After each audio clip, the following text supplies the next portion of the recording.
The young Miss Soweto is full of energy and ambition, and she told us she's still going after many more trophies. Beauty pageants have sometimes been criticized for commodifying women's looks, but in many instances, they've served as a stepping stone to success for many aspiring young women around the world. There are many examples that include that of former Miss Soweto, Basitsana Khumalo, Augustine Masilela, and many others who've gone on to run very successful businesses and professions. Current Miss Soweto, Buhle Xulu, is here to catch up with us. Just a quick catch up with you. Buhle, pleasure to meet with you in person. Pleasure to meet you too. And how's the ride been so far? It's been hectic. It has a bit of ups and downs, but I'm coping. Are you coping? Is it a lot of work? It's a lot of work. I believe that people are not really sure of the amount of work that goes on behind the scenes of making every project and every initiative that I partake in a success. And apart from that, I'm also a student, so I have to tackle both jobs. Well, I can imagine. I mean, even on the night of the event itself, it can be so intimidating. In the context of Miss Soweto, I find that many young women who get crowned beauty queens at the community level, they move on to bigger things. They enter other competitions left, right, center. Have you been doing that? No. This year I'm reigning as Miss Soweto, therefore I cannot enter other pageants. Oh, you're not allowed to do that? Yes. Okay. It's a pageant rule. Yes. But then I intend on entering Miss South Africa 2017. Well, you know, winning competitions such as Miss Soweto lead to new opportunities and also open you to other things that you are not exposed to. I wonder, in this short time since you've been crowned Miss Soweto, what you've been exposed to up to now?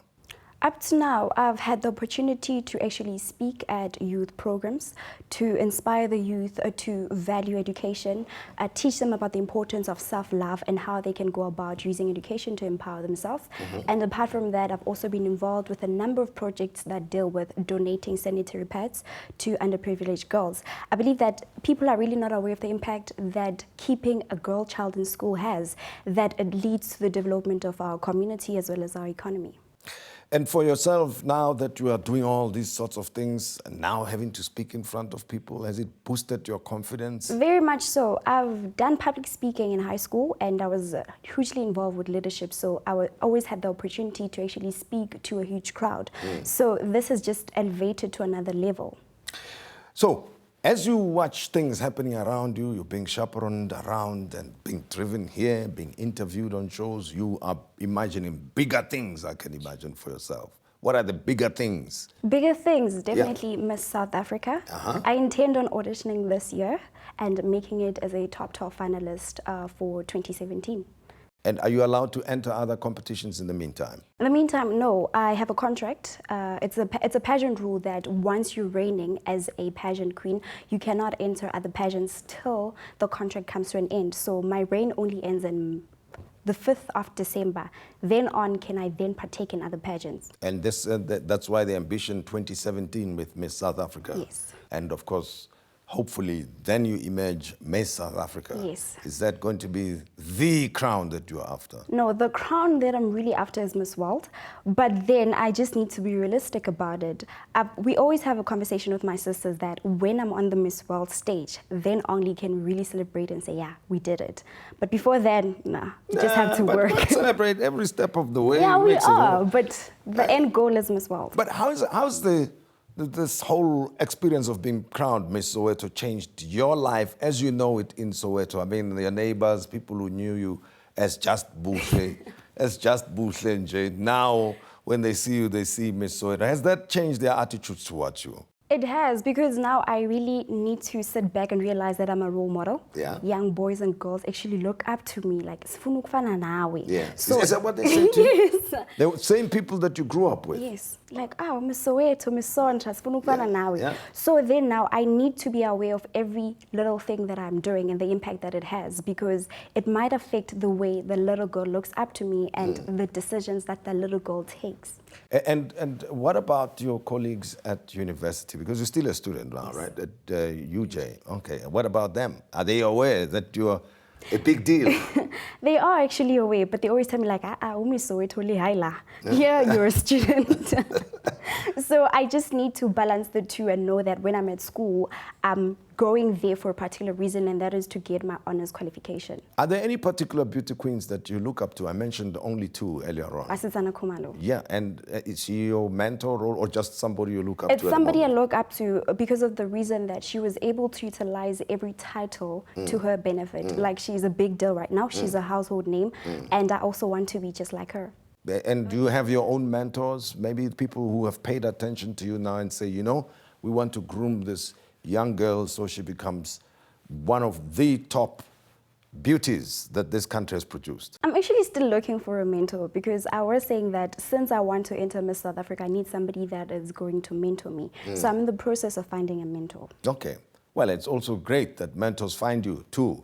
And I hope that when we're talking to you like this, that they will then say, aha, that's the kind of person I would like to mentor. Hopefully. And your interests, what are they? Outside of spending time at university, looking after the crown and the responsibilities that go with it, and of course changing your life. It must be hard to go through your life as a role model. What's going to happen to your true self now?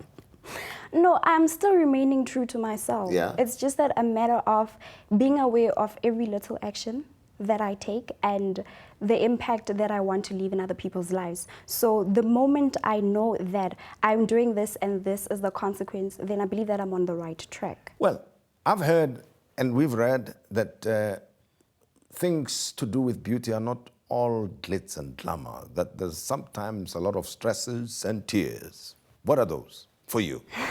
The things that you say, you know, if I could do away, only if it did not include this, then it would be the greatest time I'm having of my life. You know, people think that being a beauty queen is easy, that every single thing just comes to you, you don't have to work for anything. It's not true at all. You basically have to work and fight for what you want. You have to fight for that title and ensure that you are able to leave a lasting legacy. That I don't want to be a forgotten Miss Soweto, therefore I need to work hard and constantly prove myself and contribute towards the development of my community. And that's what people are not aware of. They're just like, but you're Miss Soweto, so you don't really need to work hard. I have to work hard in order to capitalize from this title and in order to leave a lasting impact. And what is it that it has changed in you for the better, right? That you'd say, this was one major lesson that I would share with anyone, anywhere, anytime. One major lesson is that before I was very impatient, but during my reign, I'm slowly becoming a patient person because I just realized that certain things you need to wait for them. You can't rush certain things from happening. And that is waiting on certain companies to sponsor your initiatives, that they tell you that, no, there's a procedure that we have to follow. And so it has taught me to be patient and just believe and have faith in God that all things will work out. Well, we wish you everything of the best, and we appreciate that you came to be with us on the show, and we hope that you find that mentor soon, because after all, you headed for the bigger time than the current title of Miss Soweto. Everything of the best to you. Thank you for having me. And I appreciate talking to you. Thank you. And not intimidating me like Steve Harvey was when he was presenting at the beauty contest. So I did not fluff my lines, did I? You didn't. Everything was in order. Perfect. Questions perfect. Thank you very much. Thank you for having me. And good luck to you. Thank you. Much appreciated, and we hope that you enjoyed tonight's edition of the program. And until next time, we wish you good night.